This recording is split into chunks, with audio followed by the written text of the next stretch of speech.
عليه بسم الله الرحمن الرحيم فلما آن أوان مولده الكريم وحان مقامه الشريف العزيز صاح شمس الإشارة بالبشارة لأهل الأرض أجمعين وما أرسلناك إلا رحمة للعالمين فعند ذلك حرف اسم أمه آمنة الملائكة الأبرار تعجبها بأجنحتها عن أعين الأغيار فوقف عن يمينها ميكائيل وبين يديها جبريل ولهم زجر بالتسبيح والتقديس والتهليل للملك الجليل سبحان الله والحمد لله ولا إله إلا الله الله أكبر سبحان الله والحمد لله ولا إله إلا الله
Ustazah, ibu-ibu hadirin yang kami muliakan, saya akan membawakan sebuah lagu yang isinya rintihan seorang anak, beberapa anak di negara yang sedang bergejolak. Anak-anak itu menginginkan kembali kedamaian, anak-anak itu menginginkan kembali bermain, anak-anak itu kembali menginginkan kebebasan, tapi karena telah direbut dan akan insya Allah mudah-mudahan dengan kedatangan bulan Muharram ini insya Allah akan kembali Palestina akan menang. Allahu Akbar.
bin Hadro Anissa kolaborasi pimpinan Kak Fania Zaini.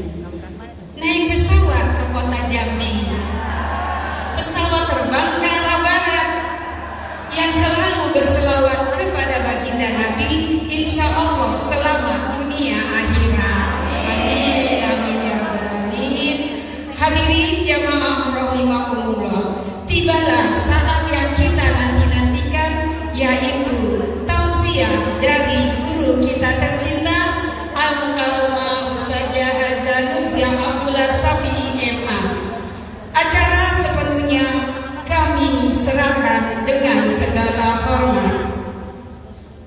Akhir kalam, ada kenalan datang ingin bertemu, bawa oleh-oleh ikan dan mangga. Siapa yang berjalan mencari ilmu, Allah mudahkan jalan menuju surga. Billahi taufiq wal hidayah. Assalamualaikum warahmatullahi wabarakatuh. Shallu ala Nabi Muhammad.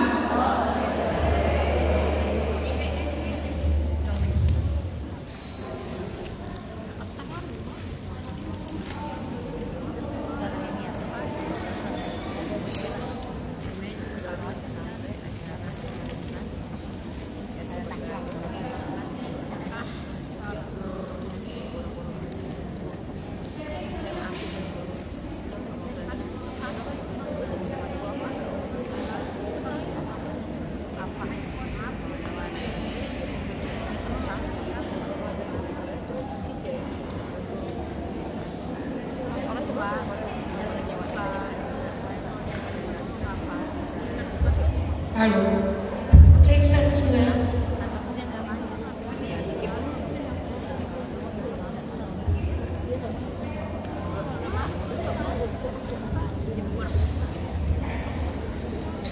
Assalamualaikum warahmatullahi wabarakatuh.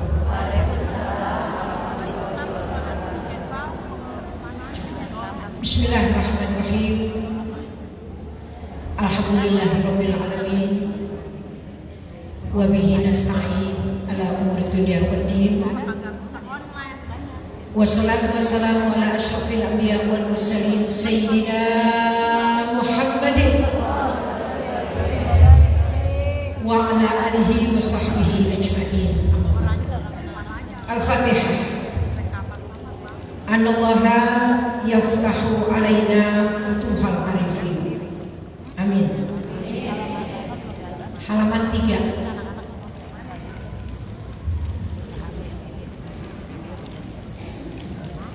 Al-Fatihah.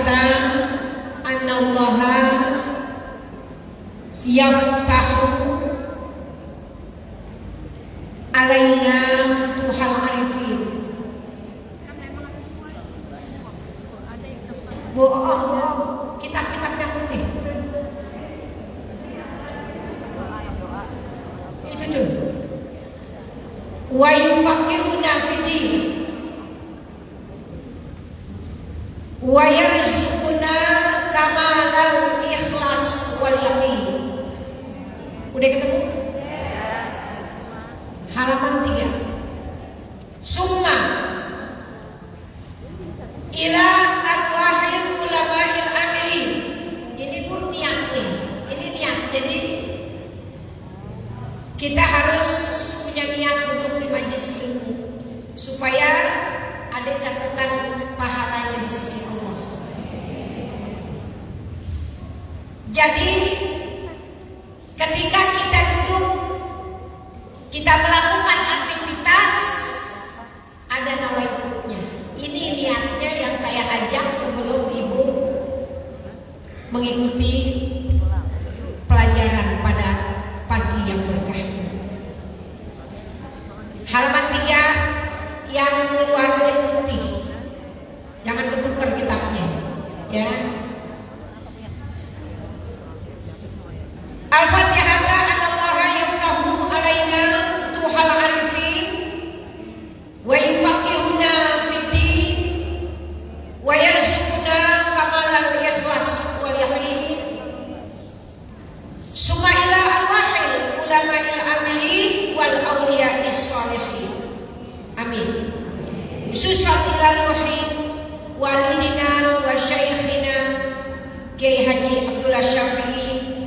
walidatina hajjah sitirullah binti Haji Muhammad Juwaini Allah al-karim bi darajatihima fil jannah wa walidayya hadirin ajma'in Allah yaqbalu minal jami' wa ya'fu 'anil jami' wa yuslihu sya'nal jami' fid din wa dunya wal akhirah wa ala kulli niyatin shalihah wa ila hadratin nabi al-fatihah. Bismillahirrahmanirrahim.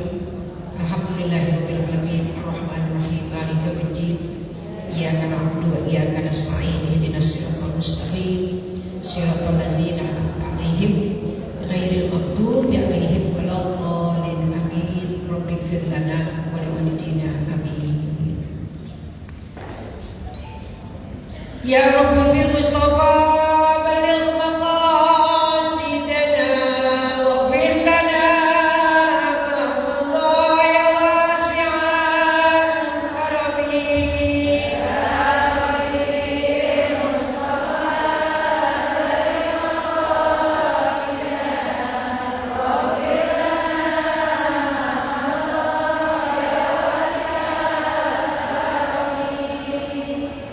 Ibu lihat halaman 10.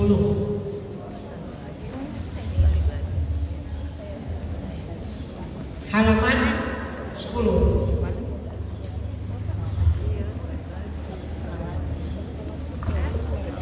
Laulahuma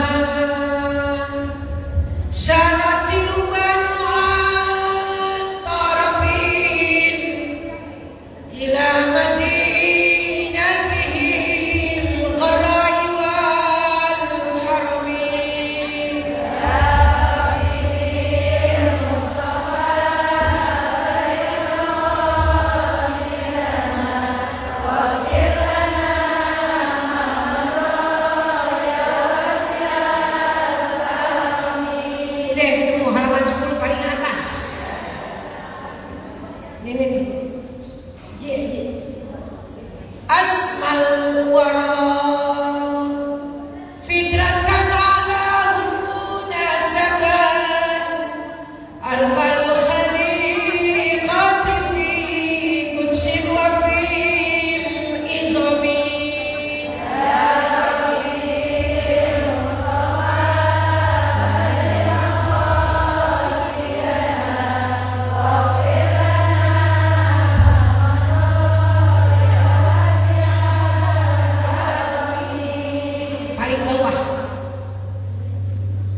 serta pembacaan riwayat Maulid Nabi kita Muhammad sallallahu alaihi wasallam, yaitu dari grup Hadroh An-Nisa. Di mana tuh An-Nisa? Di depan. Ya, jalan kaki juga bisa dia pada tuh. Ya, di depan.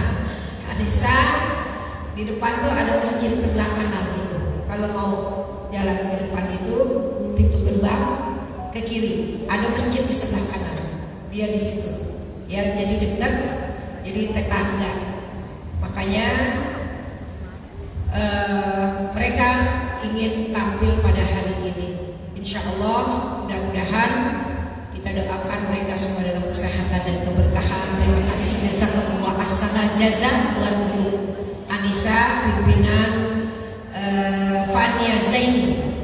Mudah-mudahan semuanya dalam keberkahan Allah Subhanahu wa taala.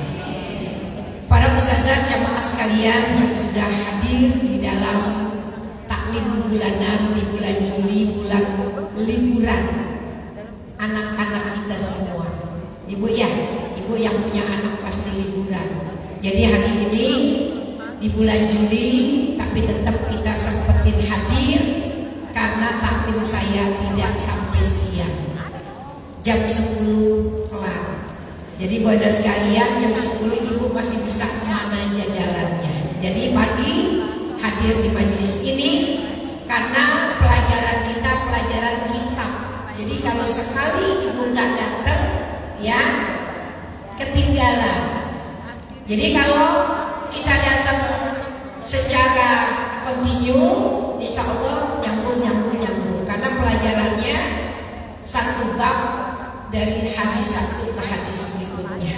Jadi mudah-mudahan bagi yang sempat hadir dari Klender, Ibu Ajalis Gelani, Ustazah Hajidah Munawir, Ustazah Asia dari Rensawin semua, Ustazah Nur Azizah dari Kaliabang Timur, Bekasi Utara, ya, kemudian dari Ustazah Hasanah dari Sunter dan dari Cipinang, ya, Cipinang semua banyak ke CBS, Cipinang Melayu, Cipinang Lontar ya, kemudian dari Nurul Komariam, Sazadian, itu Cipinang Selatan. Oh, CBS, Cipinang Besar Selatan. Jadi buat saudara sekalian, oh dari Lubang Buaya, Masya Allah, Masya Allah dari Lubang Buaya, alhamdulillah bisa hadir di majelis taklim pada hari ini. Mudah-mudahan yang merah-merah siapa nih dari Kebon Nanas Al-Arif. Oh, Al-Arif Kebon Nanas, Masya Allah, jazakumullah ahsanal jazaa. Dari manapun datangnya ibu untuk hadir di majelis ini, dari Kemang, Jakarta Selatan, Kebayoran Baru juga datang. Jadi ibu hadirat sekalian dari Pondok Bambu dan sekitarnya, mudah-mudahan yang hadir, yang dekat, yang jauh, semuanya dalam catatan amal kebaikan di sisi Allah Subhanahu wa taala. Ya, ibu hadirat sekalian, alhamdulillah dibuka selalu dengan niat Fatihah yang tadi saya pimpin. Kalau ibu tahu niatan-niatan yang luar biasa dalam bait-bait lafaz tersebut, maka semuanya terhimpun di situ niat-niat baik. Al-Fatihah ta'ala yaftahu alaina futuhal arifin wa yufaqihuna fiddin. Pertama kita niat kepada Allah, dibukakan pintu hati. Gak gampang membukain pintu hati, apalagi hati yang udah dikunci. Susah. Halo. Bukain pintu hati. Doa pertama Al-Fatihah ta'ala yaftahu alaina. Ya Allah, ya Rabbana, ya Rabbana. Tuhan kami ya Allah, bukain pintu-pintu hati kami ini. Biar jangan tertutup, terbuka. Dengerin ilmu, dengerin nasihat, dengerin pelajaran, dibukain sama Allah. Amin. Pertama harus terbuka dulu emang, karena kalau tertutup susah masuknya. Lewat mana?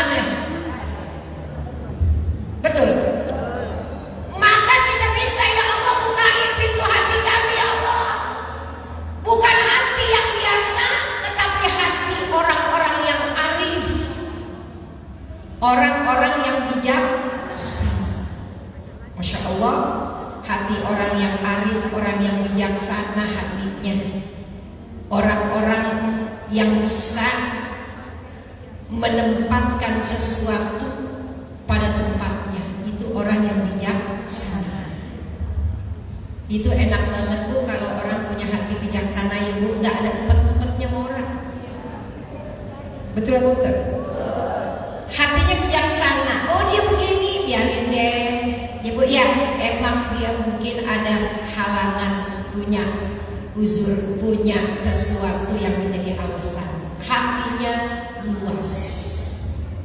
Maka ketika kita minta sama Allah bukain pintu hati, kutuhal arifin wa yufaqihuna fiddin.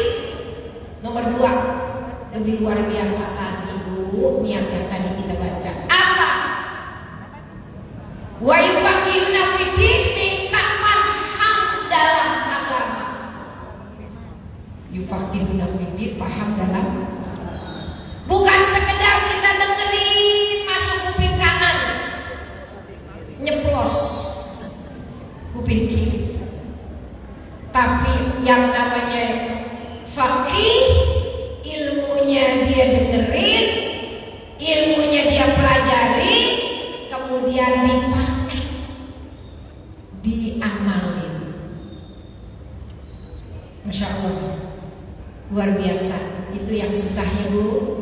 Makanya doa niatnya mudah-mudahan ilmu yang bakal kita minta, kita pelajari akan bisa kita amalkan. Yufaqihuna fiddin. Kita pengen faqih dalam agama kita. Alhamdulillah. Kemudian wa yarzuquna kamalan ikhlas wal yaqin. Minta Allah karuniai kesempurnaan ikhlas. Wah, itu yang ketiga berat. Sebab kita kadang-kadang ikhlasnya masih separuh-separuh. Benar apa benar? Ikhlasnya masih separuh. Kadang-kadang ikhlas, kadang-kadang kagak. Kalau doa niat ini kita minta ya Allah sempurnain keikhlasan kita. Yang kemarin kurang ikhlas jadi tambah ikhlas. Yang udah ikhlas biar terus menerus bertambah keikhlasan, semakin sempurna. Itu namanya kamalal ikhlas. Kemudian wal yaqin, sempurna juga dalam keyakinan. Ini soal yakin Bu, soal yang tidak sepele. Kenapa kita minta sama Allah sempurna keyakinan? Karena kita terkadang percaya tapi gak yakin. Halo? Percaya tapi belum yakin apa. Kita percaya Allah yang ngasih rezeki, tapi terkadang kita nyari rezekinya serobot sana serobot sini. Terkadang kita pakai cara-cara yang haram, padahal kita percaya rezekinya dari Allah. Tapi ketika kita praktekkan, terkadang di luar daripada rasa percaya kita, karena belum yakin. Kalau yakin Bu, apapun sudah ada yang menentukan. Di dalam hidup ini apapun yang terjadi sudah ada yang menentukan. Karena kita yakin. Jauh lebih tenang orang yang punya keyakinan. Apa yang terbaik yang Allah atur, saya percaya Allah, saya yakin Allah gak pernah zalimin hamba. Itu tingkatan sudah keyakinan. Tapi terkadang kita tidak mau menerima apa yang Allah tentukan, berarti masih belum yakin. Tapi kalau ibu sudah merasa Allah lah yang terbaik, yang menentukan segala sesuatu yang terjadi dalam diri saya, maka ibu sudah mempunyai keyakinan. Tapi kalau ibu masih berpikir ya kenapa begini, kenapa begitu, kok nggak begitu, kenapa jadi begini, itu namanya baru percaya doang, belum ya. Jadi kita minta dengan duduknya di majelis ilmu, sempurna keyakinan kita kepada Allah. Yang artinya yakin bukan sekedar yakin pasti Allah itu ada, tapi apa yang ditentukan oleh Allah, segala sifat-sifat yang ada pada Allah itu kita yakini dengan sebaik-baiknya, insya Allah. Kemudian baru kita kirimin Fatihah buat para ulama, para aulia, para orang yang soleh, dan kedua orang tua kita masing-masing. Alhamdulillah. Jadi Fatihah itu luar biasa, memberikan niat-niat yang baik, insya Allah semuanya dikabul oleh Allah Subhanahu wa Ta'ala. Yang kedua, seperti yang dilazimkan oleh ayahanda dimanapun beliau mengajar, apa itu ya Rabbi bil Mustafa? Itu adalah qasidah tentang keutamaan baginda Nabi kita Muhammad sallallahu alaihi wasallam yang kita terus baca dengan ya Rabbi bil Mustafa, supaya kita berharap Allah melalui kemuliaan Nabi yang terpilih, kita minta ampunan daripada apa-apa yang terdahulu yang telah lewat dari diri kita. Amin ya Rabbal. Waghfir lana ma madha, ampunilah kami apa yang terdahulu. Ya. Ya wasi'al karam. Jadi ya Rabbi bil Mustafa baligh maqasidana. Itu artinya ya Allah, lewat beliau Nabi yang terpilih Nabi Muhammad, kita minta segala maksud dan hajat-hajat kita disampaikan. Baligh, sampaikanlah maqasid, semua niat tujuan-tujuan kita, semua maksud, cita-cita kita, harapan kita, maqasidana, sampai dari segala maksud-maksud kita. Baligh maqasid. Baru yang kedua, waghfir lana, ampunilah bagi kami apa yang terdahulu. Masya Allah, dosa-dosa kita yang pasti kita banyak punya, minta diampunin. Waghfir lana ma madha ya wasi'al karami. Wahai Allah yang maha luas kemuliaan. Amin ya Rabbal. Jadi buat saudara sekalian,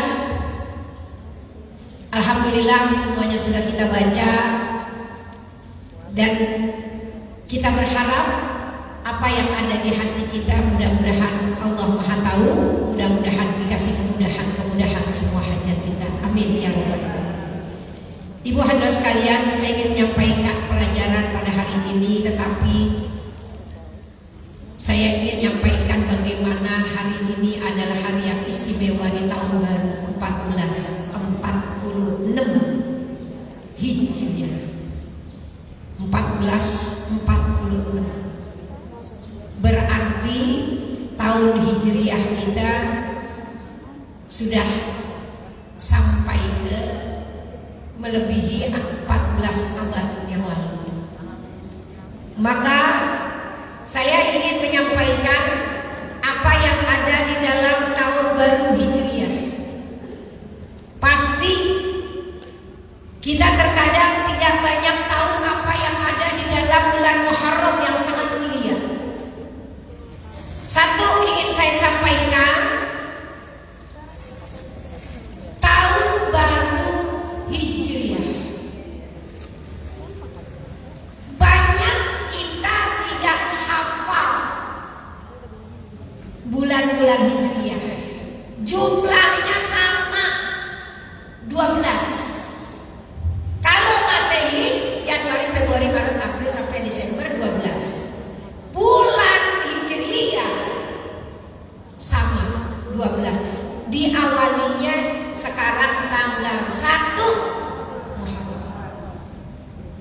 Akhirnya diakhiri bulan Zulhijjah. Jadi kalau Januari sampai Desember, kalau Hijriah Muharram sampai Zulhijjah. Itu harus tahu. Ya. Karena kita sangat malu kalau mengaku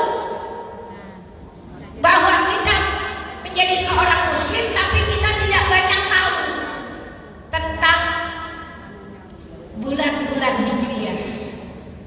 Sebab di dalam bulan-bulan Hijriah itu akan ketemu bulan-bulan yang istimewa. Kalau ibu Januari, Februari, Maret, April kan kagak ada istimewa-istimewa ya Bu ya. Paling 17 Agustus ibu upacara. Itu pun kalau ibu jadi guru. Kalau ibu jadi ibu rumah tangga tuh upacara di mana lagi? Jadi gak ada bulan-bulan yang spesifik yang mempengaruhi amal ibadah kita. Makanya kita perlu tahu bulan-bulan dalam 12 bulan Hijriah supaya apa? Kita bisa memaksimalkan. Halo. Memaksimalkan ibadah. Sebab semuanya ada di dalam bulan-bulan Hijriah. Kalau kita tidak tahu, bahkan kita jarang duduk di majelis taklim, pasti nggak pada tahu. Ibu punya kawan jarang hadir di majelis taklim, jarang duduk ngaji, kumpul sama orang-orang salihah, jarang. Pasti nggak tahu kapan-kapan masuk bulannya. Kenapa? Karena sehari-hari kita melewati, dihitung dalam tanggalan Masehi. Suaminya dapat gaji tanggal 26. Halo. Bulannya bulan Masehi. Nah, bininya kagak hafal jadinya. Ya. Makanya beruntunglah kita kalau yang sering duduk di majelis taklim seperti ini. Alhamdulillah, diingetin ada bulan-bulan yang istimewa. Satu ayat Quran ingin saya sampaikan. Inna iddatash syuhurin indallah isna asyara syahran fi kitabillah yauma khalaqas samawati wal ard minha arba'atun hurum. Di situ saya ingin sampaikan sama ibu, sesungguhnya inna bilangan bulan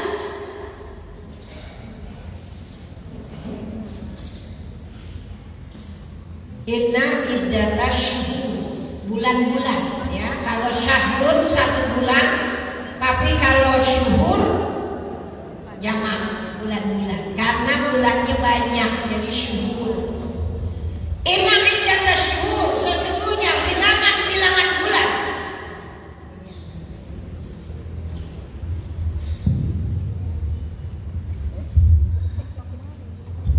Indallah isna asyara syahran fi kitabillah.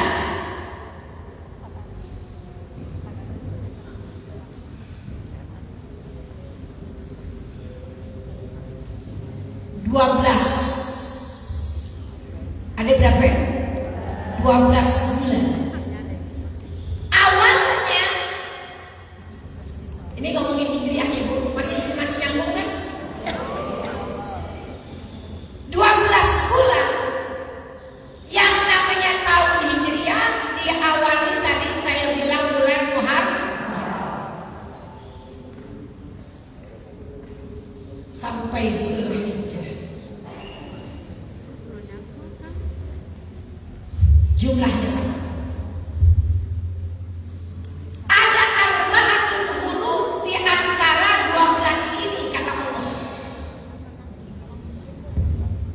Arba'atul huruf ada 4 yang dihormati, yang diagungkan, alias spesial. Di antara 2 apa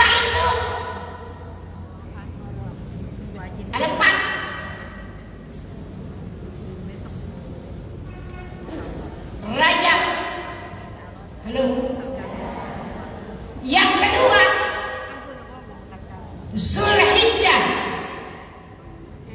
Zulqaidah, Muharram. Sekarang kita sampai di bulan yang mana? Saya nggak ngomongin yang atas itu, waktunya nggak ada. Nanti kita ketemu di lain waktu. Muharram di antara 4 yang khusus, yang termasuk arba'atun hurum, ada di ayat Quran.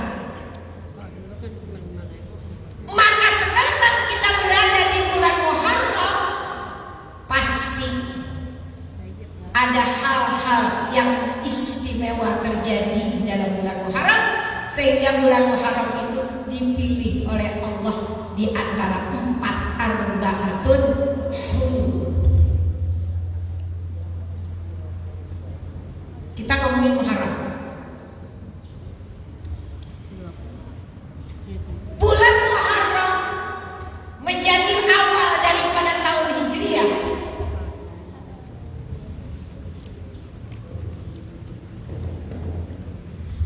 Itu menjadi momentum sejarah yang luar biasa. Kita harus tahu bulan-bulan istimewa itu sebenarnya terjadi apa.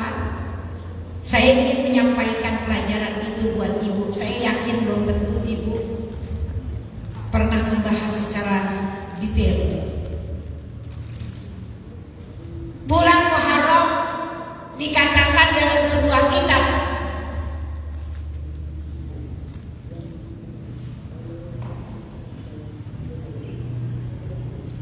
yaitu Syahrul Azim,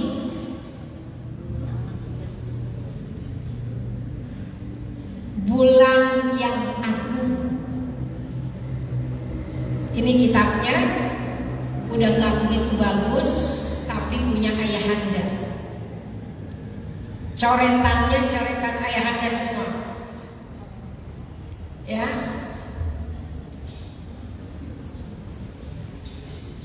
Syahrul Azim, bulan Muharram disebut bulan yang agung. Kemudian bulan yang di dalamnya banyak keistimewaan dan keutamaan. Kenapa bisa demikian?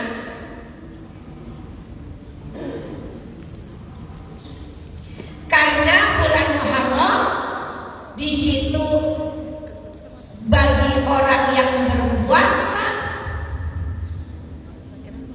ya,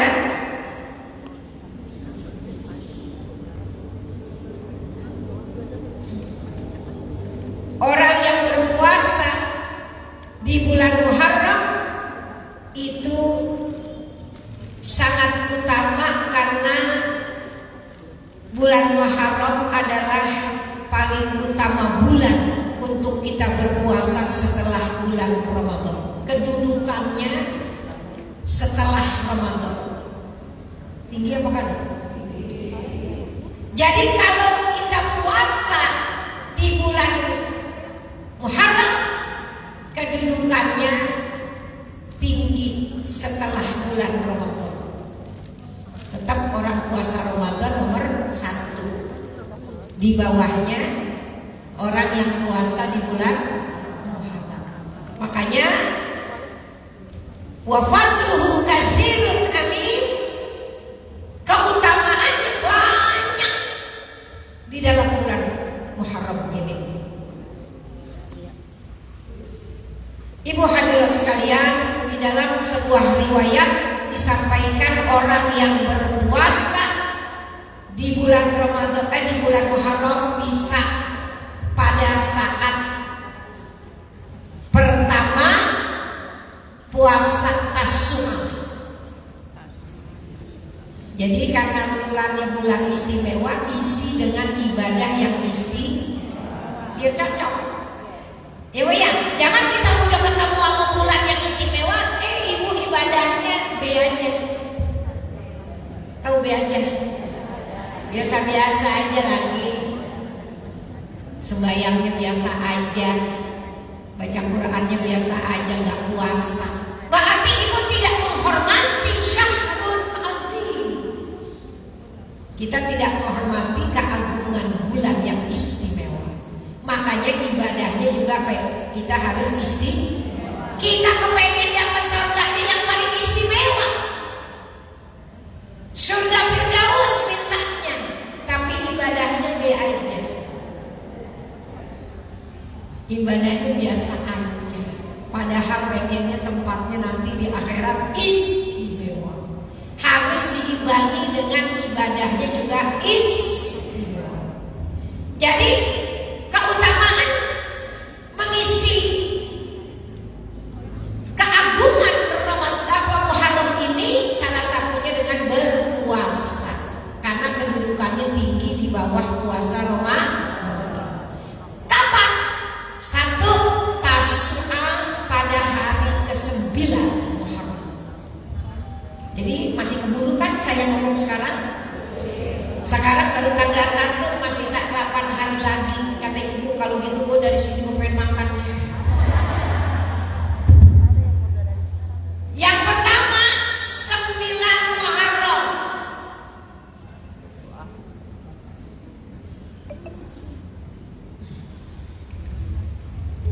Ini hari yang puasa apa namanya? Tasyrik. 10 Muharram. Asyura. Ibu puasa dua-duanya cakep, mau ditambahin yang ke-11 juga boleh. Mau 3 hari bagus banget, mau 2 bagus, mau 1 pilihnya yang ke-10. Paham ya Bu? Jangan dipilih 9. Kalau pengen kalau pengen 3, 9, 10, 11. Kata ibu, saya banyak undangan ke sana, Besti saya ngajakin makan, ngajakin ngopi. Kagak mau saya 3 hari. Pilih, ibu puasanya 9 sama 10, 11-nya gak puasa. Paham? Kalau akhirnya ibu emang orangnya kagak kuatan puasa, ya Allah, puasa sehari aja mau udah keren saja. Saja Marida, apa kabar? Sehat. Ibu tanggal 10 pilihnya. Halo. Kalau ibu pengen cuma sekali-kalinya kok puasa udah bagus banget, dari yang kagak, pilihnya kapan Ustazah Nubzah? 10 Muharram Asyura. Paham? Kalau ibu pengen 2, Ustazah saya pengen 2, biar saya ibadah saya banyakkan, istimewa 9 sampai 10. Saya pengen lebih hebat lagi, saya pengen 3, 9, 10, 11. Begitu caranya. Jangan semuanya ke 11 saja. 8, 9 putih. Ada yang ngajakin makan gratis lagi tuh, jalan-jalan. Ibu ngatur diri sendiri. Kagak mau belajar. Udah banyak keterangannya dalam kitab. Saya sarikan dengan bahasa saya.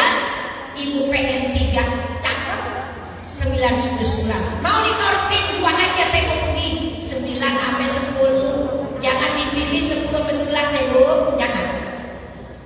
Ketika ibu pengen 1 aja, saya mau buat 1 aja 10. Jangan 9 doang, jangan 11 doang, 10. Ingat Bu? Kenapa? Karena semuanya ada riwayatnya. 11 ada riwayat, 10 ada riwayatnya, 9 ada riwayatnya. Tapi keutamaannya masing-masing berbeda. Saya nggak panjangin di situ, waktunya nggak ada. Nanti kapan ketemu saya lagi saya terangin kenapa ada 9, kenapa ada 10, kenapa ada 11. Saya hanya menyimpulkan kapan ibu bisa puasa. Pilih terakhir yang nomor 10 Muharram. Insya Allah. Kapan lagi itu, kapan kita temui? 15, 16, 17 Juli.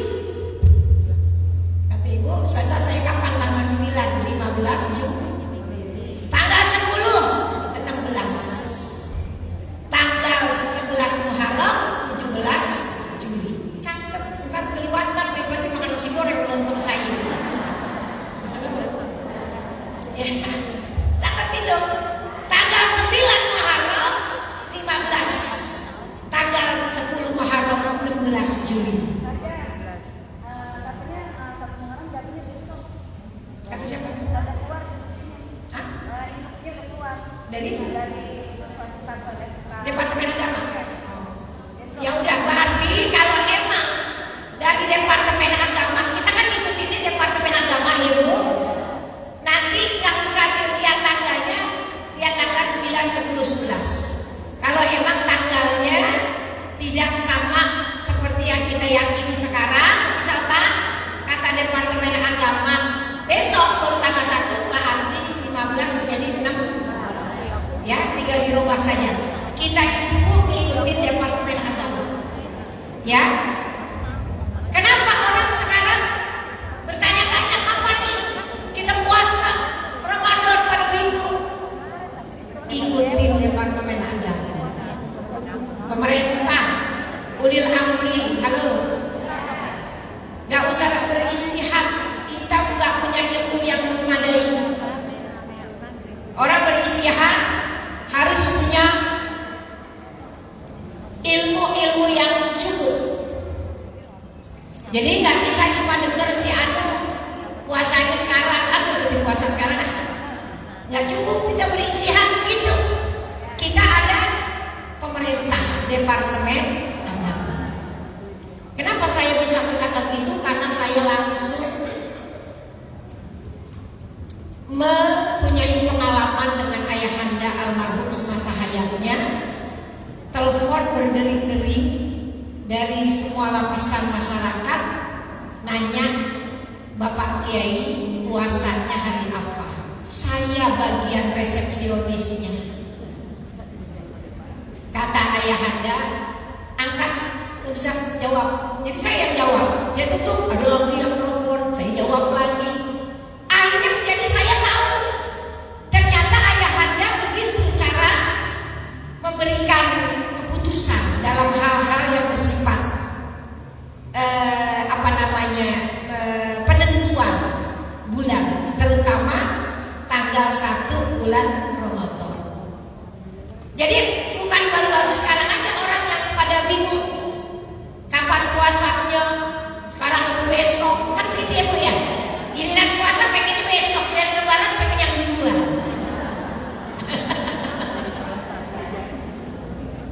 Padahal kita ini ngikutin saja Departemen Agama. Jadi saya itu ayahanda bilang bisa jawabin, karena yang telepon berkali-kali berdering-dering. Saya ngangkat, bilang sama yang nanya, tunggu pengumuman Menteri Agama. Biasanya habis maghriban keluar pengumuman di televisi. Zaman sekarang nggak ada yang pernah nonton TV sih, nonton HP. Ini kan saya zaman dulu, ya Bu ya, nonton TV, lihat TV, ada pengumuman Menteri Agama, ikutin itu kata ayah. Saya langsung yang ditunjuk oleh beliau untuk menjawabnya. Makanya ketika kemarin puasa setiap tahun ada jamaah yang WA saya, jawaban itu yang saya ikutin langsung dari ayahanda ilmunya. Jadi ibu pun begitu ikutin. Itulah yang disampaikan oleh ayahanda bertahun-tahun.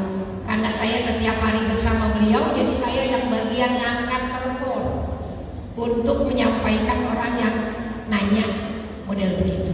Jadi kalau sekarang Muharram bukan hari ini, misalkan besok, ya kita ikutin saja. Tinggal hitung tanggalannya, kapan pas 9, kapan pas 10, kapan pas 11. Paham Bu? Kemudian di bulan Muharram ini, apalagi yang kita bisa pakai buat puasa? Ayyamul Bid 13, 14, 15 Muharram. Jadi kalau ibu sudah puasa gandeng 9, 10, 11, ibu terusin puasa, nggak puasa 13, 14, 15 ini puasa. diseling sehari ibu ya. Karena 11-nya kalau ibu ngambil puasa. Kalau ibu nggak ngambil juga nggak apa-apa, yang penting minimal 10 Muharram. Jadi ayam ungkitnya 13, 14. Kalau kita tidak kenal bulan-bulan Hijriah, kapan ibu bisa puasa ayam ungkit? Rugi nggak tuh Bu? Jadi kita ini harus tahu bulan-bulan supaya kita bisa punya kesempatan puasa di 13, 14, 15. Ayam ungkit itu harus kita bisa nikmati puasa setiap bulan, bukan cuma di bulan. Jadi kita bisa puasa sesungguhnya Bu setiap bulan di 13, 14, 15 di luar Senin Kemis. Kemudian ibu pengen puasa Senin Kemis di bulan Muharram, ahlan, puasa. Tambah banyak lagi tabungan ibadah di bulan Muharram. Masya Allah, puasa sunnah di bulan Muharram kedudukannya istimewa setelah bulan Ramadan di sisi Allah Subhanahu wa Ta'ala. Jadi kalau ibu bisa puasa 3 hari itu ditambah ayam ungkit 3 hari jadi 6 hari, ditambah lagi ibu punya waktu bisa Senin Kemis, Masya Allah, itu benar-benar istimewa. Ibu benar-benar mengagungkan bulan yang istimewa, ibadahnya juga istimewa. Sebab manusia Bu terkadang banyak yang hanya sampai kepada angan-angan, ibadahnya kendor, angan-angannya tinggi, pengen dapat ampunan Allah, giliran disuruh puasa, tar dulu deh Bu. Nabi pernah menyampaikan sebuah hadis qudsi menjadi sebuah tamparan buat kita. Saya hafal hadis qudsi ini dari dulu ketika ayahanda saya masih ada, saya sudah hafal sampai sekarang, alhamdulillah. Karena ayahanda sering banget nyampein ini. Ma'aqallah hayana ayat syamahu bi jannati bi ghairi amal kaifa ajudu bi rahmati ala mambakhila bi taati. Kata ayahanda di dalam ceramahnya, ada hadis qudsi mengatakan ma'aqallah hayana, alangkah enggak punya malu seseorang manusia, sedikit malunya. Ma'aqallah hayana ayat ma'u bi jannati bi khairi amal, mereka kepingin dapat surgaku kata Allah, tapi bi khairi amal, tanpa dia banyak berbuat amal, cuma pengen dapat ampunan, pengen dapat surga, tapi amalnya masih kurang. Dia cuma berangan-angan, ma'aqallah hayana ayat ma'u bi jannati bi ghairi amal, sedikit malunya, gak punya malu manusia yang pengen surgaku tapi dia tidak mau beramal. Kaifa ajudu bi rahmati ala mambakhila bi taati, bagaimana mereka akan mendapatkan rahmatku, orang yang bakhil dalam taat padaku.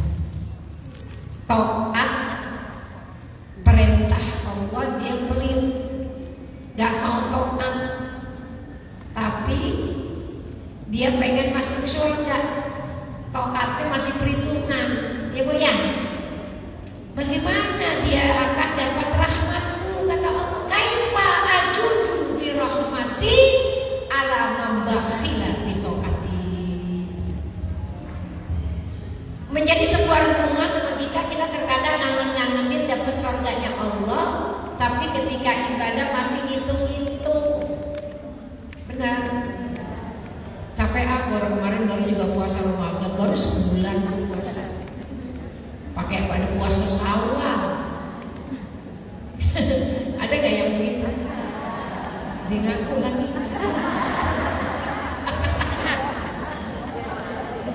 Saya puasa Syawal baru saya selesai Ramadan sebulan. Kata ibu kok hitung-hitung, ya.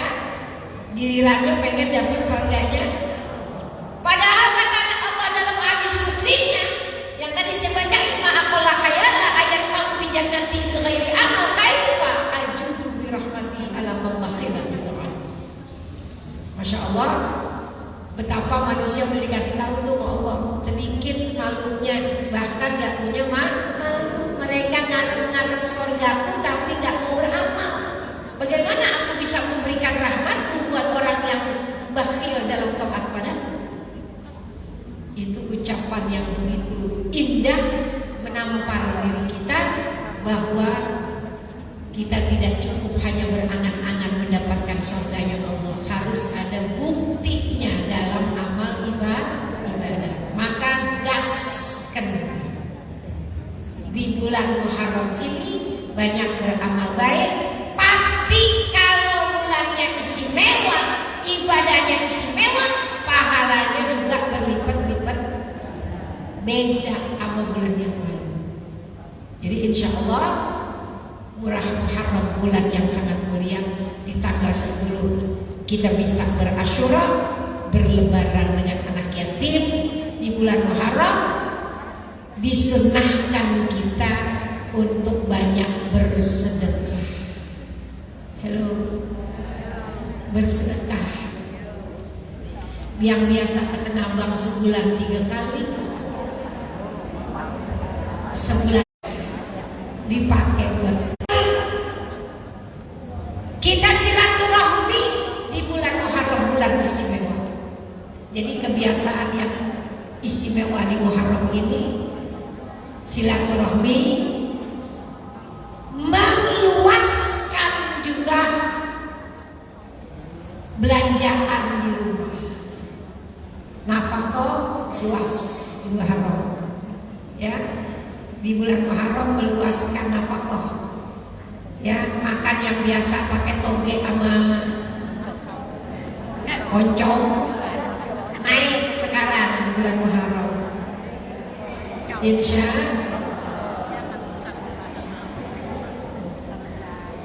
banyak sedekah, melonggarkan nafkah, kasih banyak sedekah buat anak yatim. Semua hajat kita dikabul oleh Allah Subhanahu wa taala. Ibu hadirin sekalian, saya ingin sampaikan sejarah hijrahnya Nabi. Mau gak Bu? Di ujung nanti kita satu lembar sebentar ya Bu, ya. Kita ngomong hijrah. Hijrah Nabi. Kita sekarang sering bilang hijrah itu apaan? Pindah. Iya, pindah.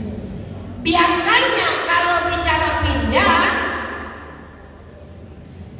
dalam arti tempat, dari sini ke sini, iya Bu.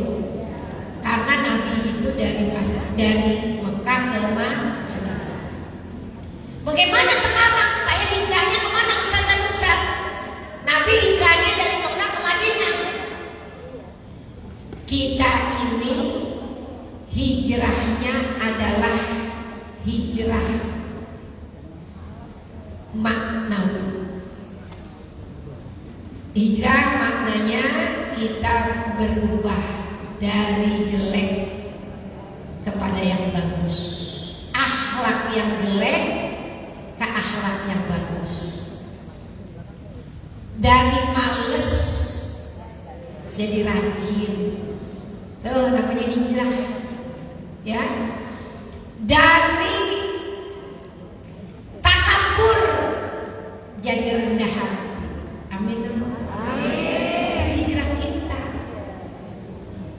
Karena la hijrah ba'da fathi. Tidak ada hijrah setelah futuh kota Mekah. Kemenangan kota Mekah sudah diraih. Tidak ada lagi hijrah.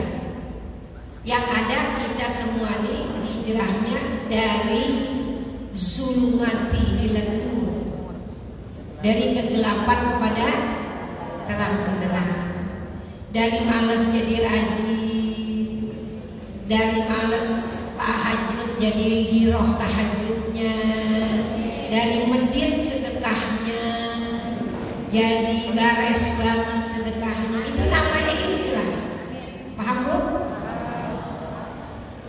Ketika kita pahami itu, maka hijrah yang kami lakukan dari Mekah ke Madinah butuh perjuangan. Kita juga pernah perjuangan melawan hawa nafsu. Yang tadinya malas ngaji ke taklim, padahal cuma sebulan sekali. Hijrah Kamis bulan Muharram ini giro, nggak kenal cuaca, gerimis sekarang aja udah terang. Ya Bu ya. Jadi kita ini hijrahnya dari perbuatan buruk, dari mulutnya yang lemes. Halo.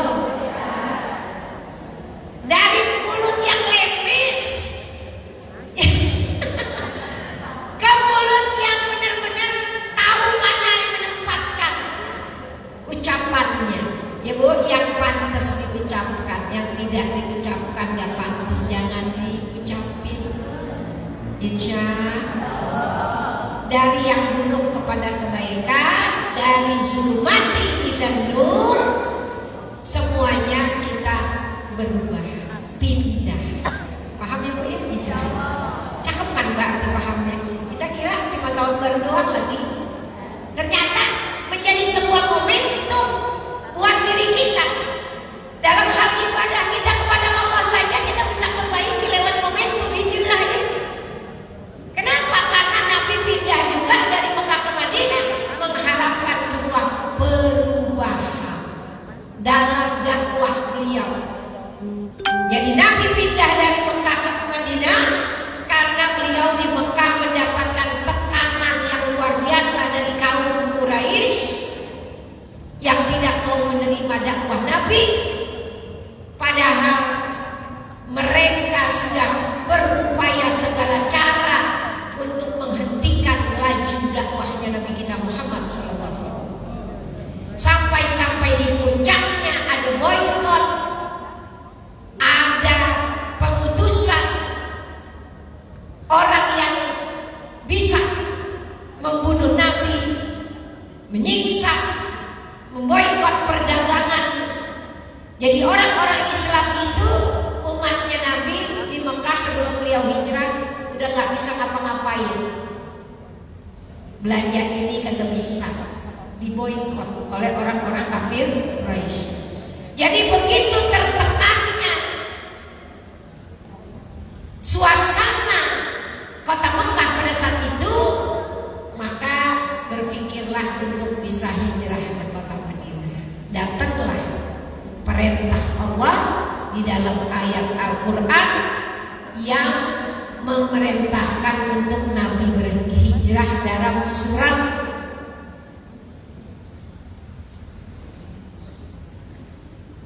apa tuh ya suratnya saya lupa. Innal ladzina amanu wal ladzina hajaru wajahadu fi sabilillah ulaika yarjuna rahmatillah wallahu ghafurur rahim. Surah Al-Baqarah 218. Itu ayat perintah untuk Nabi hijrah. Jadi Nabi hijrah bukan iseng-iseng ya pindah itu. Ya ke kota Madinah, kan kota Madinah kan cakepan daripada Mekah, bersiap, ya Bu ya, enak suasananya. Nabi mau pindah begitu aja. Nabi sudah memperhitungkan cara jalannya kemana, lewat mana biar selamat. Keluar dari rumah saja Bu, Nabi suruh Sayyidina Ali tiduran pakai selimut beliau. Jadi kalau ada orang Quraisy datang untuk pengen membunuh Nabi, yang dilihat bukan Nabi, yang tidur di tempat tidurnya Sayyidina. Butuh siasat, butuh cara kalau orang pengen berhijrah. Ya Bu ya, ada perhitungan yang matang. Pengen berubah berarti harus konsekuen. Pengen lebih baik berarti harus disiplin. Gitu ya Bu ya, paham ya Bu? Maka ketika Nabi saja hijrah dari Mekah ke Madinah dipersiapkan dengan matang. Dulu Sayyidina Ali tidur di atas tempat tidurnya. Kalau kafir Allah kasih kemudahan, ditutup penglihatan para kafir Quraisy, padahal mereka ada di depan pintu rumah Nabi kita. Nabi keluar pelan-pelan, kata orang Jakarta, mendek-mendek. Halo. Ya mereka takut ketahuan orang kafir Quraisy karena mereka akan membunuh. Untuk berhijrah begitu tegaknya, begitu dahsyatnya perjuangan jiwa, raga, harta, semuanya diperjuangkan oleh Nabi kita Muhammad. Jadi sejarah hijrah itu bukan Nabi jalan kayak kita, kayak orang pergi pindah mana bawa barang satu rumah kontrakan kecil aja barangnya banyak banget. Ya bu ya, bawa. Ada yang kagak dibawa, yang udah butuh dia dibawa. Ibu, Nabi kita udah gak ada lagi misah barang yang dibawa. Dia hanya berharap bisa pindah ke satu tempat yang lebih menerima dakwahnya. Karena di Mekah begitu hebat tekanannya. Supaya di sana di Madinah tersebar luas keislaman dakwah yang luar biasa dengan dia pindah ke kota Madinah. Alhamdulillah. Siapa yang diajak? Jangan nggak tahu, ini sejarah. Sayyidina Abu Bakar nemenin Nabi hijrah. Dalam satu riwayat yang kepengenan banget hijrah sebenarnya Sayyidina Abu Bakar. Beliau kalau ketemu Nabi, ya Rasul kapan kita hijrah aja dah? Ditagih mulu sama Sayyidina Abu Bakar. Jadi yang pengen hijrah adalah Sayyidina Abu. Dia yang ngajakin sampai beliau mempersiapkan kendaraan yang bakal dipakai buat hijrah. Pakai apa dia? Onta. Bu, ratusan kilometer naiknya cuma pakai onta. Masya Allah, itu Nabi kita. Pakai onta siapa? Ontanya jauh-jauh hari udah dibeli sama Sayyidina Abu Bakar. Jadi ontaknya Sayyidina Abu Bakar udah siapin 2 ontak, syarat 1. Bakalan kalau Nabi ngajakin saya hijrah, saya udah beli nih ontaknya. Apa bu? 1 buat Nabi, 1 buat Sayyidina Abu Bakar. Tapi pada saat Nabi ke rumah beliau untuk ngajakin hijrah, Nabi bayarin ontaknya. Itu baginda Nabi kita Muhammad sallallahu. Maka disusunlah yang ngasih makanan Asma, putri Sayyidina Abu Bakar. Dalam perjalanan beliau singgah di Goa Sur.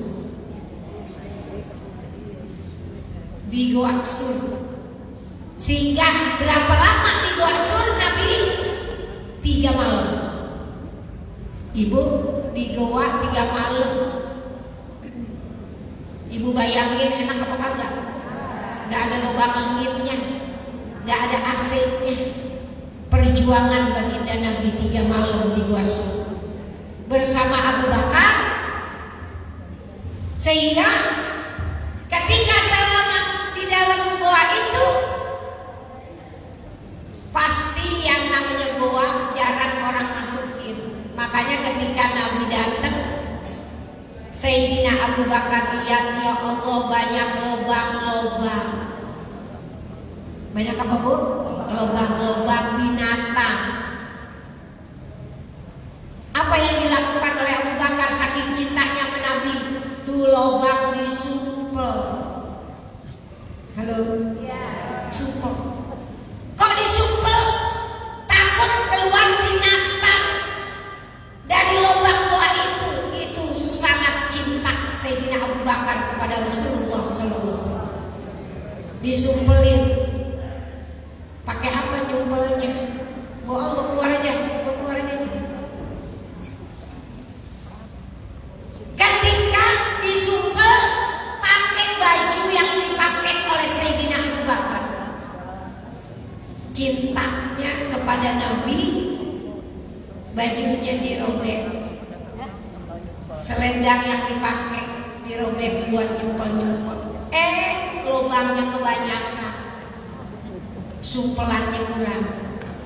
Satu masih nganga, dikasih sumpel pakai apa? Pakai kakinya Sayyidina Abu Bakar.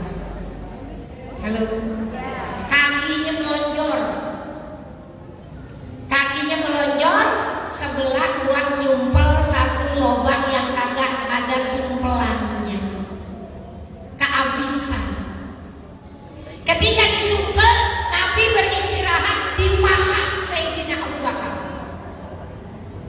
Di paha Sayyidina Muhammad SAW tertidur sekejap di atas paha Sayyidina Abu Bakar.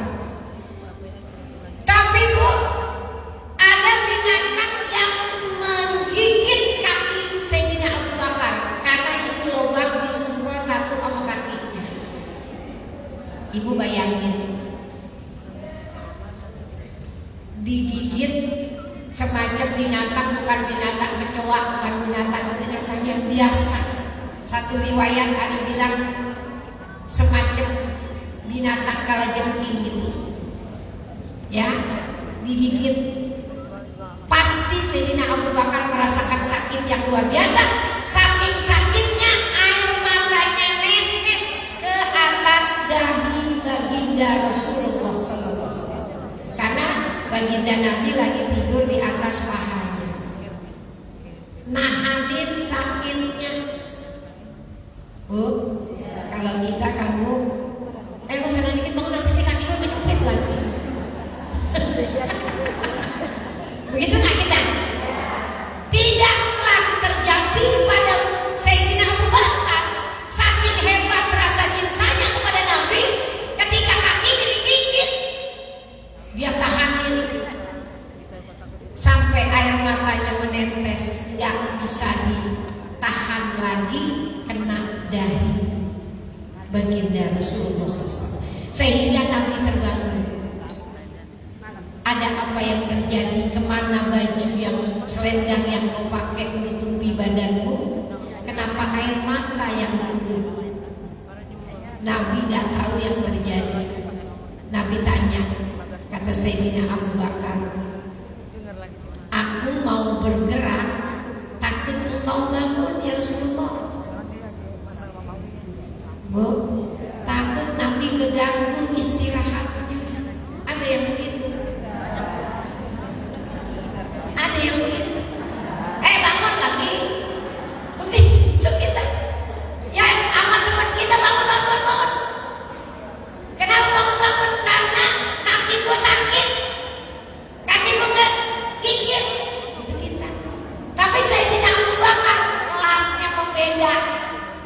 Sayyidina Abu Bakar saking cinta sayangnya gak kepengen tidur Nabi terganggu, padahal kakinya barusan digigit sampai keluar air mata kena dahinya Nabi Muhammad SAW. Ya Allah Bu, perjuangannya di Gua Hiro dahsyat.